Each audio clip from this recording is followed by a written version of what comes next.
throwback on y'all.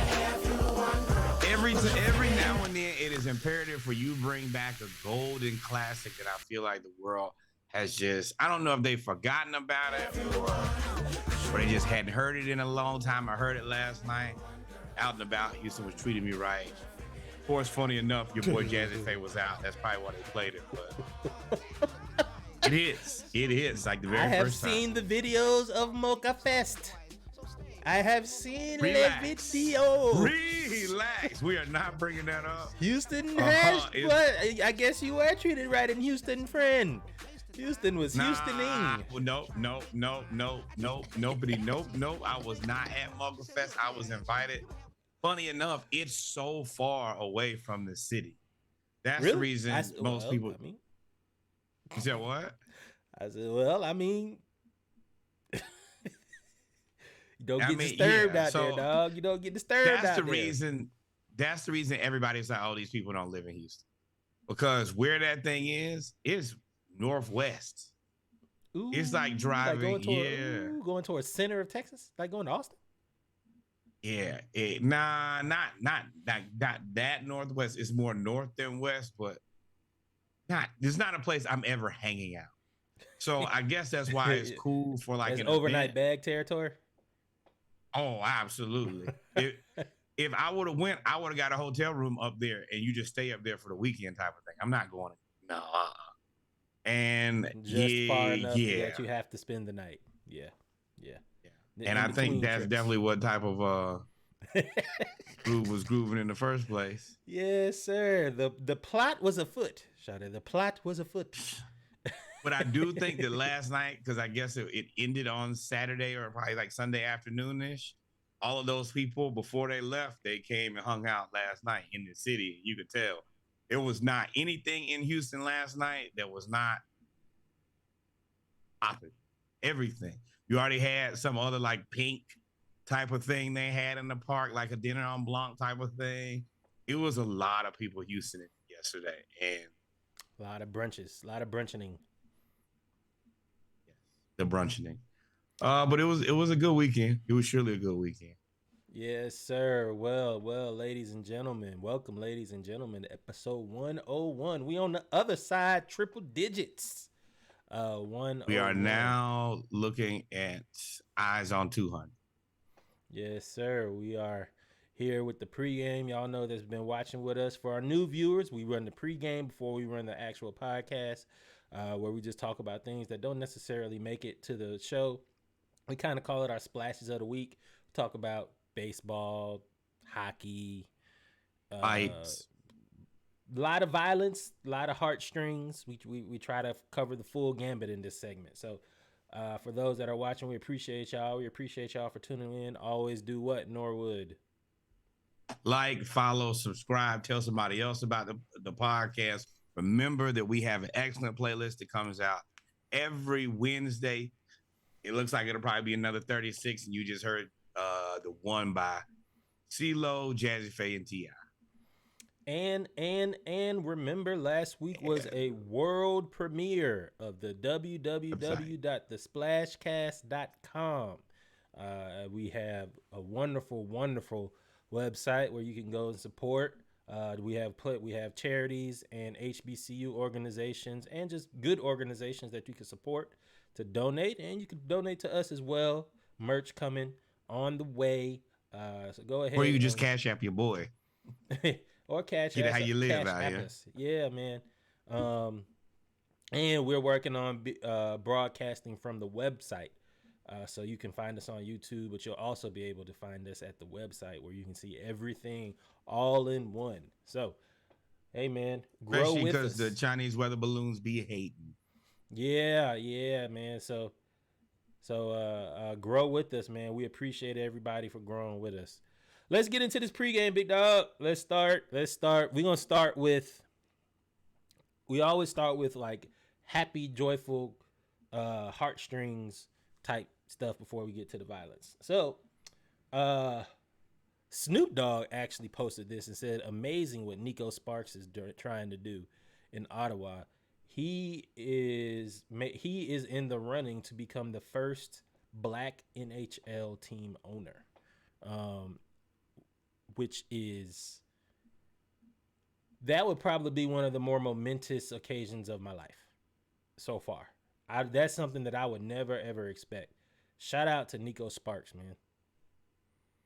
Yes, he trying to buy the Ottawa Senators. Snoop is trying to.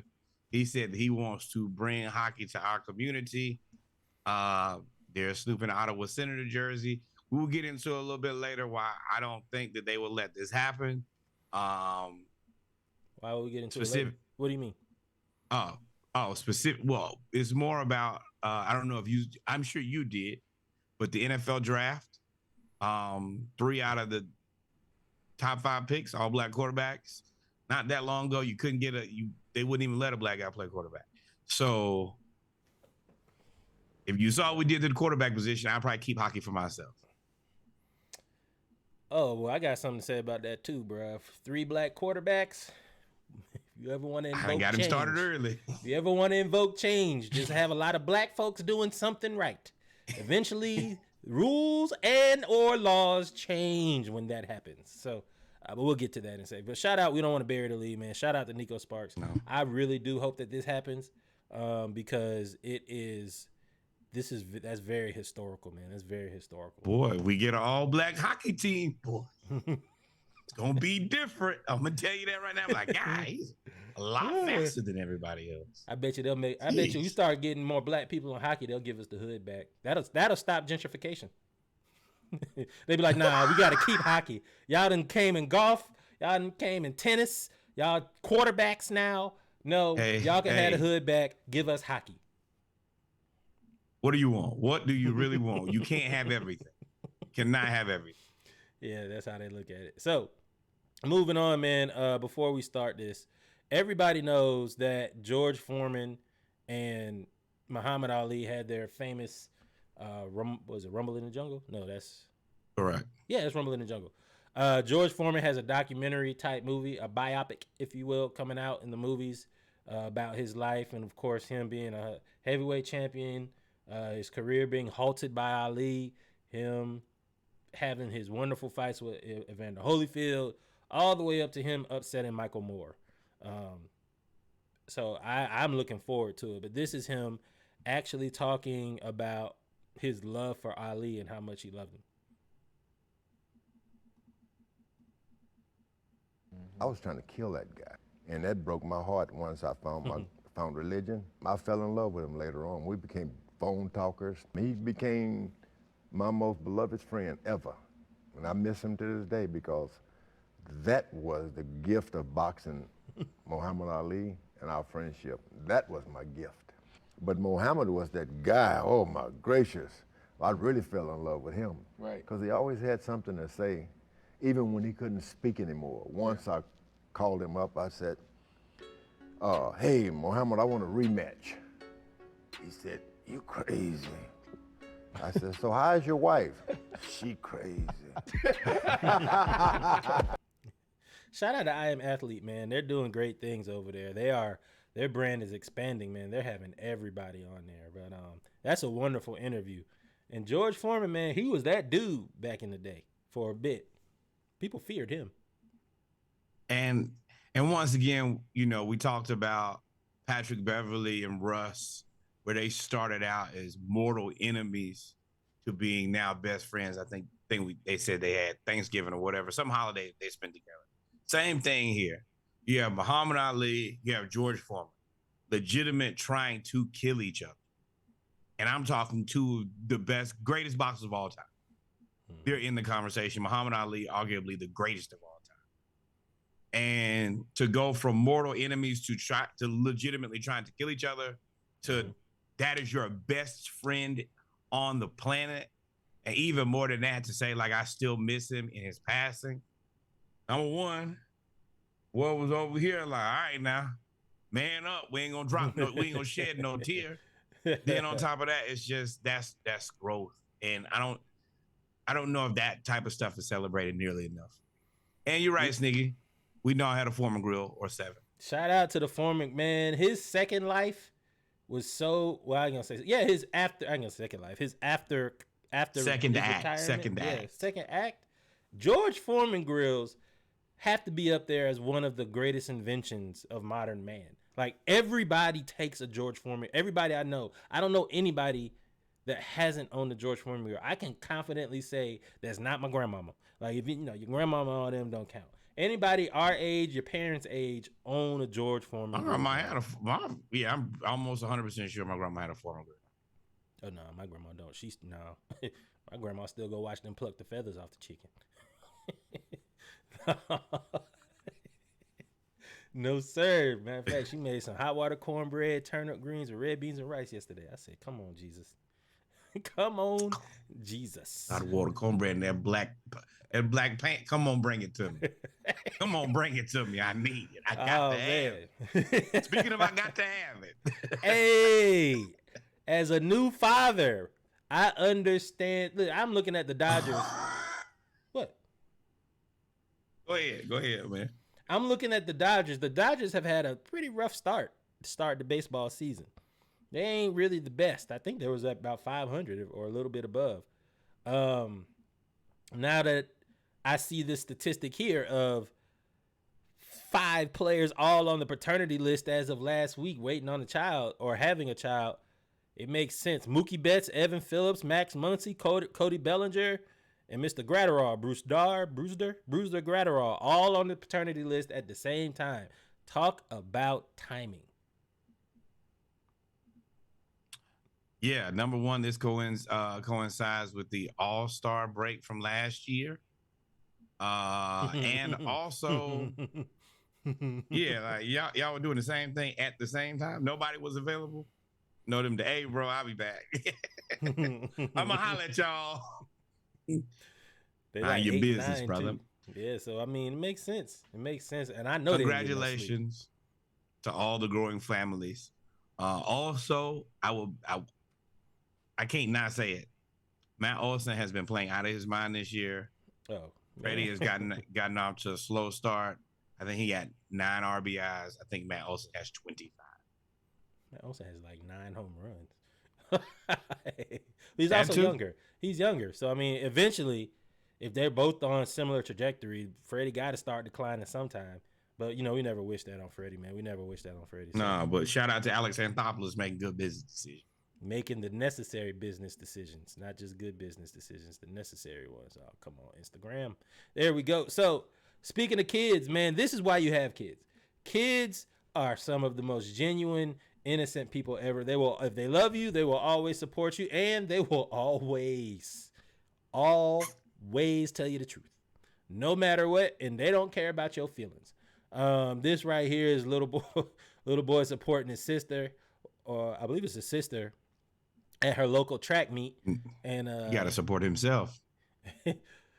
But kids are also funny, so he's cheering her on. Let's go, let's go, let's go, let's go, let's kapow. That bleacher monster got it. Hey. And didn't even flinch. Got up, made sure that she passed it, and was like, "What's up?" That's right. You see it. Yeah. Don't even worry. That's what I'm talking about. When you're real little, you don't care about falling. Like, you fall and get right back up. Yeah, right back up. And your parents were like, that's what you get for running on the bleacher. Everybody told you to walk up and down these bleachers like you got some sense. Here you are running back and forth looking like a little fool, and this was happening. Don't come over here crying to me. I don't want to hear it. But shout out to him, man. He made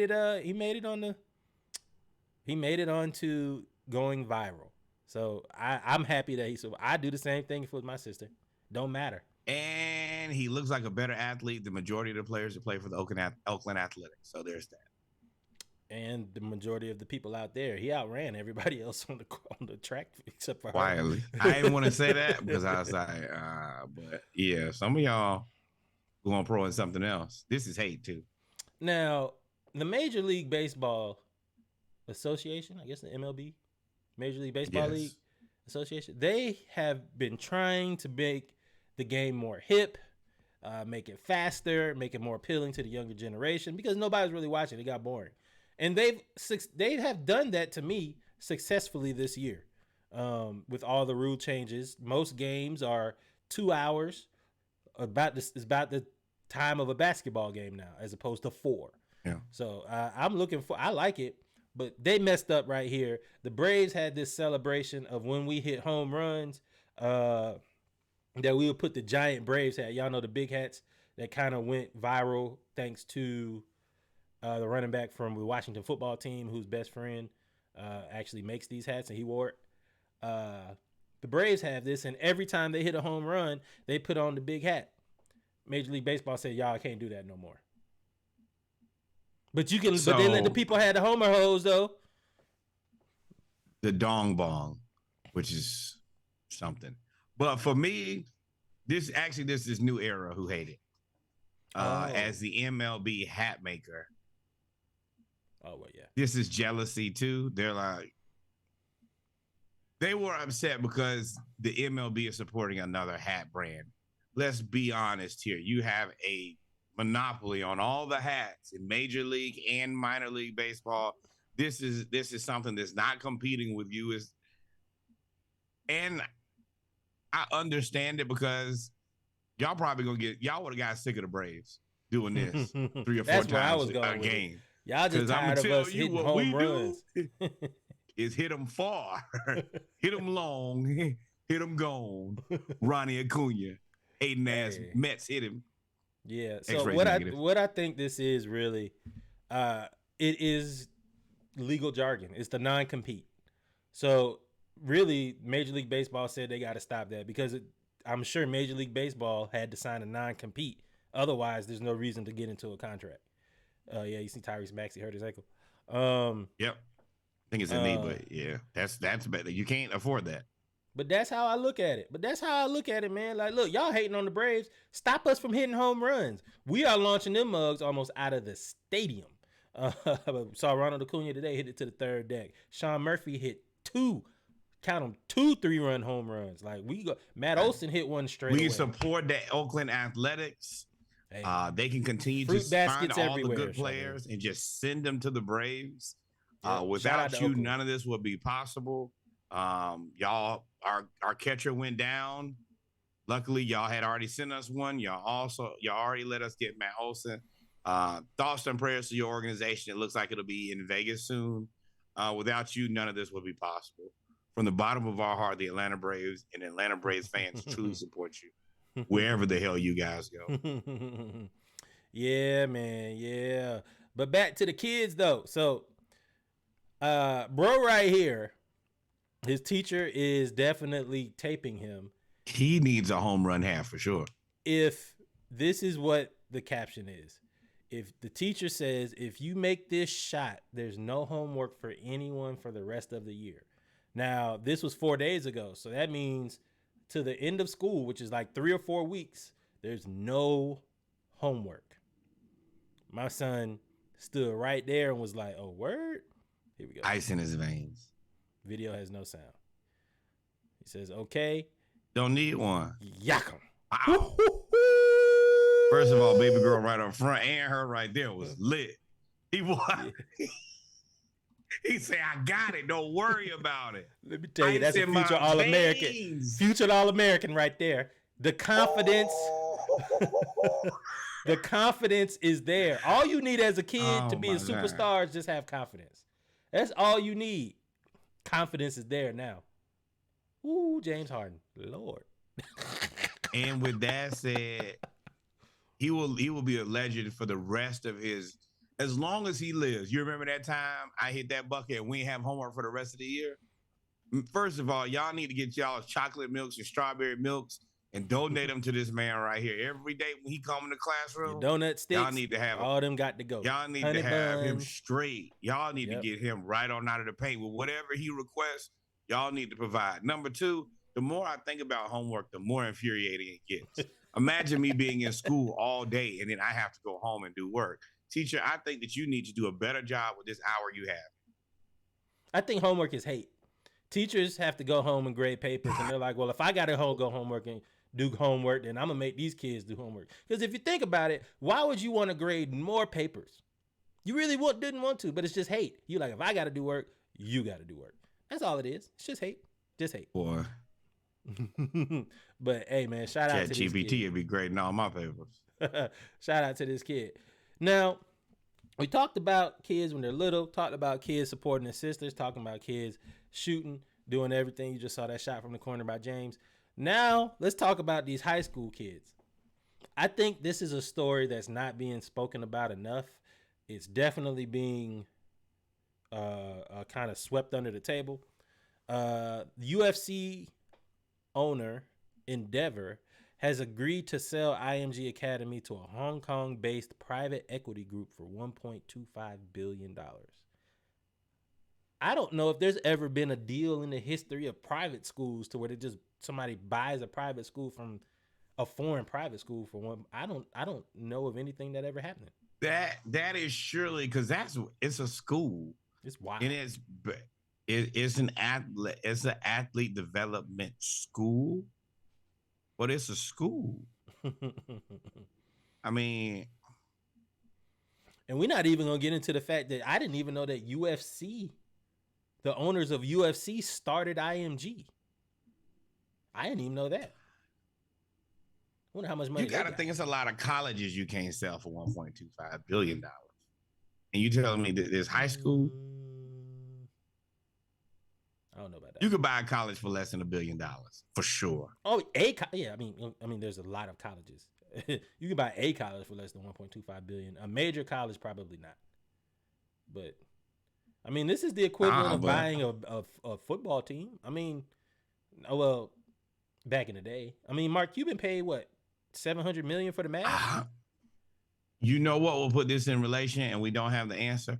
What is a minor league baseball team cost?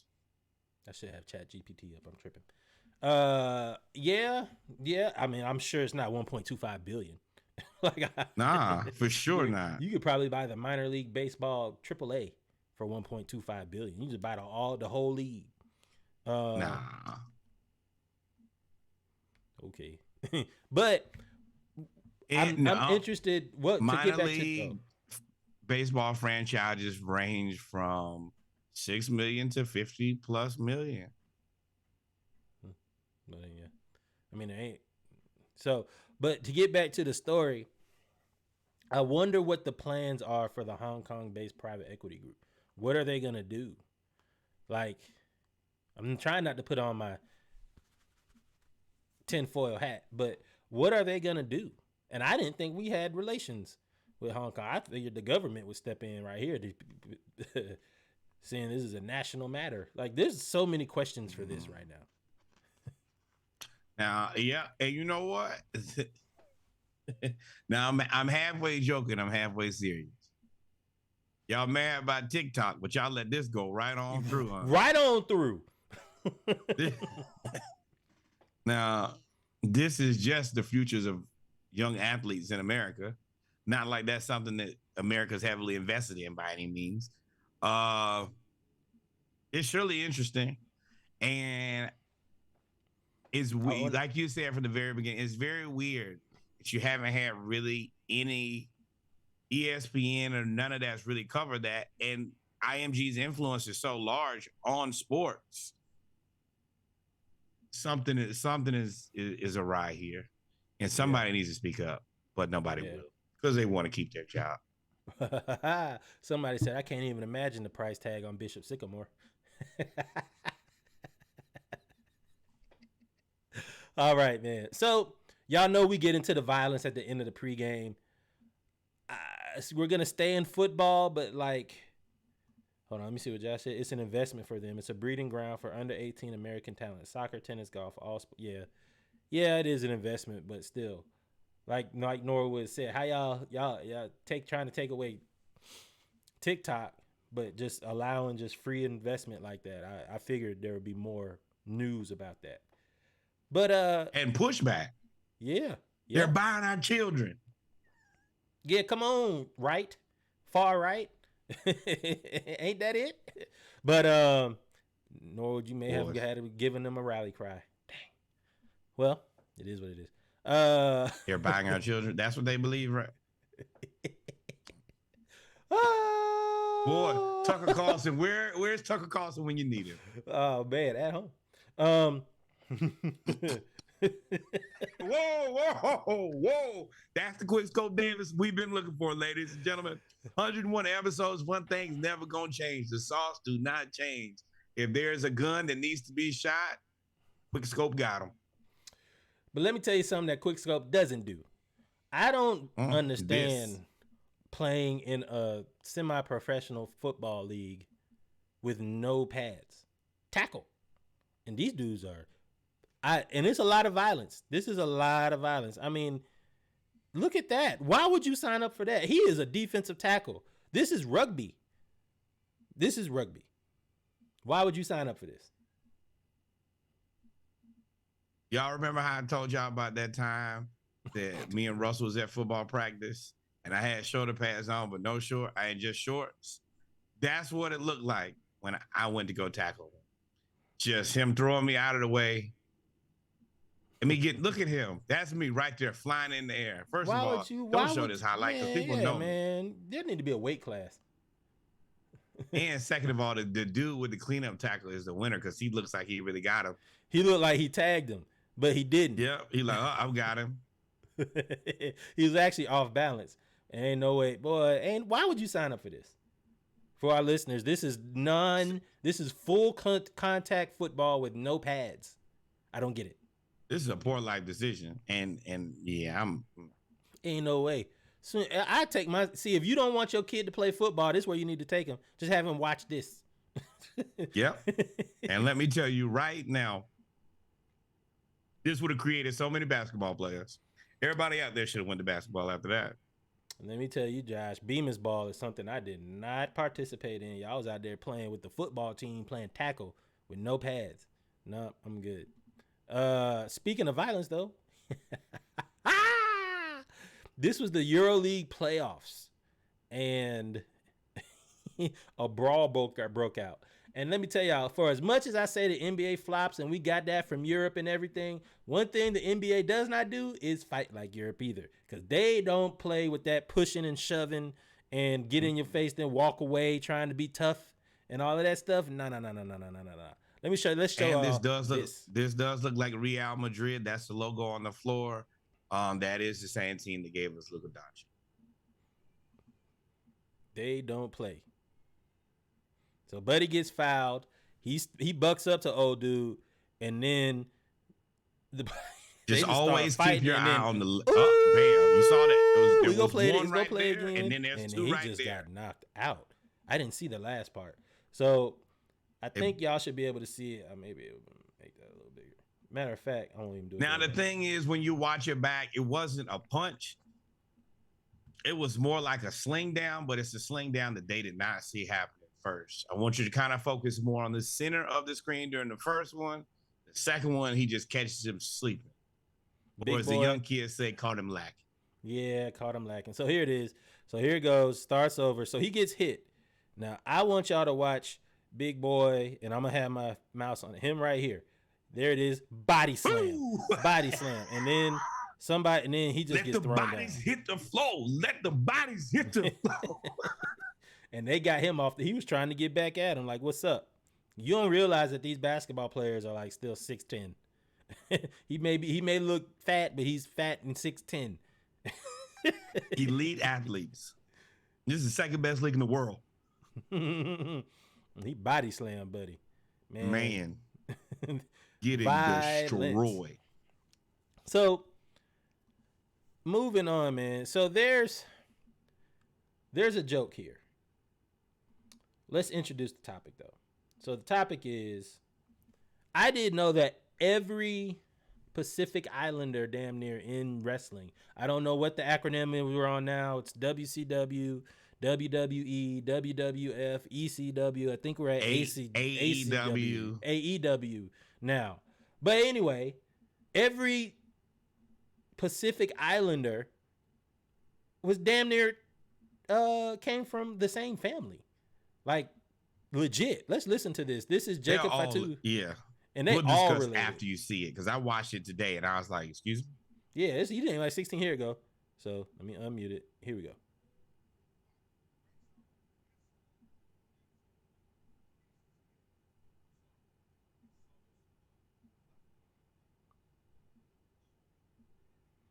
Hey, we don't have no sound, my guy. Damn. We haven't had that sound the whole time. Oh, well. No. laws like Sister Trans, she's married to John. The Usos. You got to start from the beginning. I'm gonna reload it. We done got through half the tree at this point. So here we go. So this is Jacob Latu talking about how the two Samoans and everybody came from this family in WCW, WED, all the wrestling acronyms. Samoans from the top, right? Sika's son, Roman Reigns, Matt Anoa'i. Alpha's sons, the great Samu, Alpha Jr., and Lloyd, L.A. Smith. Lloyd. Alpha and Sika, they have a brother, right? That brother, his son is Yokozuna. And then after that, Alpha and Sika has a sister. And then these are all her kids. Rikishi, my father, the Tonga kid. And then R.I.P. man to Umaga. Great Samu, his son, Lance Anoa'i. Rikishi's kids, the Usos, and Solo Sequoia. A lot of people don't know, like, real brothers. They shoot brothers, man. Yeah. And then you got Tonga Kid, which is my father. You know, we're not even thinking about the in-laws like Sister Trans. She's married to John. The Usos, you feel me? Gary Albright. Where does The Rock come into all this? How are y'all related to him? Keep it 100. So Rock, his grandfather, High Chief Peter Maviv, I think it's really, he on the other side of the family. I think his family, bro, is like a distant cousins, though. You know what I'm saying? And I actually think it's through his mom, not through his grandfather. I think we're related on her side through my grandmother. But he's not, I wouldn't say a part of that family, but he's a part of that family. If that makes sense. It's crazy because there's so many of us, bro. And that's us right there. Bruh, he just named every famous Pacific Islander of my childhood that we know. Yokozuna to Rikishi to The Rock. Everybody. And these are all elite level wrestlers. These are the top of the top. And shout out to The Rock. It's kind of like in the Black family. That's your cousin. Do you know exactly how that's your cousin? No. His great grandmama and my great grandmama are sisters, but that's your cousin. Something like that. Yeah, that's how you feel when you go back home. And shout out to the Samoans for providing American wrestlers. Because if not, you take those guys out of wrestling, you don't have much. Nope, you don't. I mean, they were the characters. Like, that's a lot of people, man. And I knew just about not all of them. I ain't gonna lie to you. Yeah. Roman Reigns is where I stopped. I didn't even watch Roman Reigns. I just know his name. That really was The Rock. The Rock is where it was over with. No, I know the Usos too, and the dude and the lady Tran. Yeah, those are the new age wrestlers. But I mean, that's generational wealth that you're creating. Yeah, 3 generations, 3 or 4. Everybody has a bag coming in. Everybody has a bag coming in. So shout out to them, man. Shout out to them. But, ladies and gentlemen, we have come to the end of the pregame. I told y'all, well, our splashes of the week is what we're going to call it.